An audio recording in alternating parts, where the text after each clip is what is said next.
Welcome back to Arizona Midday. So bust out the broom. It's time for spring cleaning, and we have some ways that you can get your home in order this season. Here to tell us more is May Edwards, the owner of Minimize with May. Thanks for joining us. Thank you for having me. And oh boy, do we need you. I'm so happy to be here to help everybody. Yes, there's so much going on, right, in people's homes. We're so busy, and then we just throw things in rooms and closets, so we need your help for sure. So what tips do you have to help make decluttering more efficient and less overwhelming? Well, closets, rooms, garages, houses are very overwhelming no matter what you do. But the method that I specialize in is called the Marie Kondo method. Okay. And the reason why I specialize in that method is because it takes the craziness that is your house and condenses it to where it's easy to take off chunks, right? Okay. So it focuses on category versus location when it comes to organizing rooms. Oh, okay. So for example, it's spring cleaning time for your closets, clothing. Instead of thinking of your closet and saying, I want to tackle my entire closet today. Yeah. You have jewelry, shoes, accessories in your closet. That's a lot of stuff to handle in one day. Right, you're gonna be there all day. Yes, so category is focusing, putting blinders on and just saying, you know what, I'm gonna tackle clothing only today.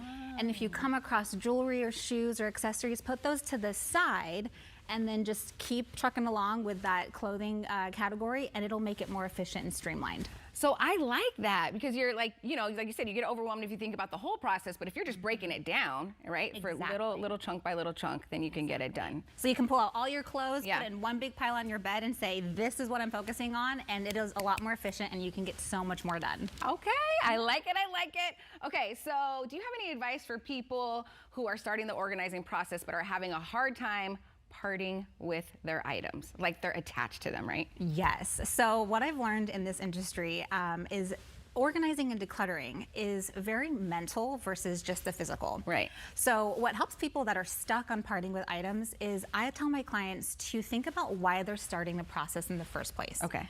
Think about what you would prefer your house to feel like, smell like, get detailed with it, right? Vision all of it, right? Exactly. The lighting, the sounds, you want it calm, do you want it, you know, funky?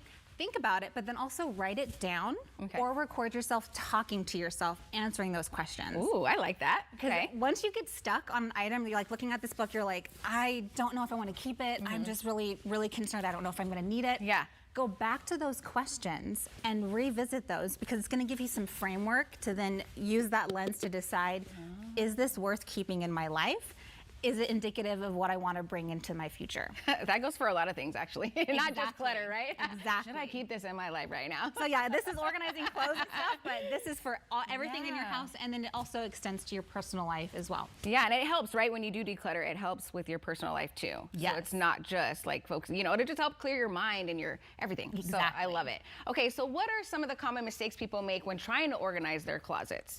So a lot of my clients that reach out to me have called me and said, I've been doing it on my own. I get too overwhelmed and then I get in the middle of it and I just get stuck.